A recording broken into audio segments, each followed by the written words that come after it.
not Iraq, and no matter what Obama and his generals say, absolutely not Afghanistan.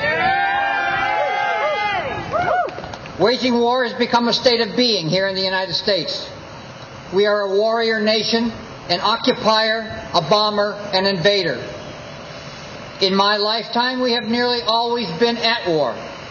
I was reminded recently that young men and women now patriotically signing up have not known life without war. But we don't know war the way a young person in Iraq would know it. Occupied, as it has been by the U.S., not the way survivors of the drone-directed bombing of Peshawar that took the lives of over 100 civilians last week. Incidentally, Secretary of State Clinton refused to acknowledge that event as an act of terrorism. In those foreign-occupied places where our troops fight, nearly every family has been touched in the most profound and grievous way. War and militarism has become normalized in the U.S., that it numbs our souls. We hardly notice it. Consider the following. 1,000 foreign military bases, the mother of all bombs, a military budget equal to that of the rest of the world, nearly 6 times greater than that of China's.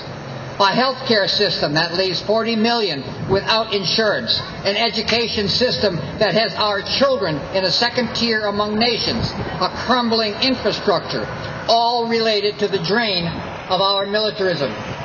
The absurdity, the irony, the hypocrisy of the saber-rattling directed at Iran for their belligerence while holding some 10,000 atomic bombs in our arsenal, arming Israel to the teeth, and occupying and waging war in Iran's neighboring countries. A military command responsible for every corner of the globe.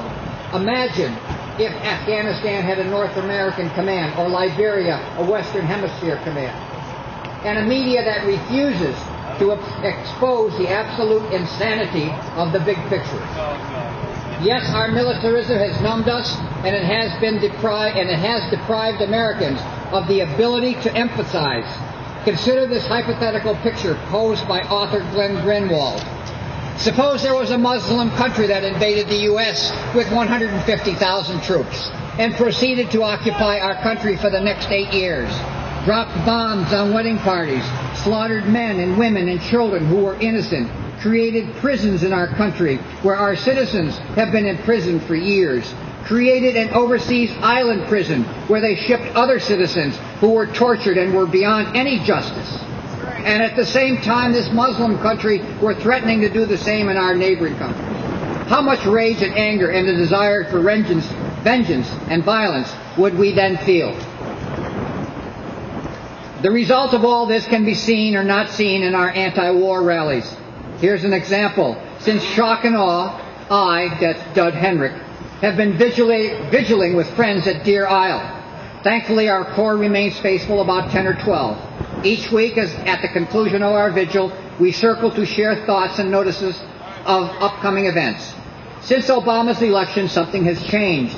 Now the conversation, rather than being totally directed related to anti-war, more often than not is about alternative energy, sustainable living, health care. All absolutely critical issues that we all care about. And as we know, they are all problems that are the very least exacerbated by our war making and could receive the attention and the resources if we would only turn away from militarism. That's right. That's right. What are we to do? I heard the Reverend Joseph Lowry a couple of years ago, whose advice still stands. Reverend Lowry, a contemporary and colleague of Martin Luther King Jr., shared counsel that is even more relevant today. We're in this together and must find common ground. Anti-war activists must stand with environmentalists and labor rights workers, with feminists and immigrant rights workers, water rights activists, racial equality activists. We either go down separately or we stand together. So I urge you, if Obama refuses to close down this war, if he sends more troops, we must all speak out, write more letters, take to the streets, and yes, consider civil disobedience, more correctly, civil resistance. We invite you to join us, Veterans for Peace, next Wednesday, Veterans Day, along with our brothers and sisters in MFSL Military Families Speak Out and Iraqi Veterans Against War. We'll be the only group in the Armistice Day Parade truly representing peace. Wear black and join us by 10 a.m. at Longfellow Square. Help us demonstrate to Portland that there are many of us who say no to war. All right. Thank you. All right.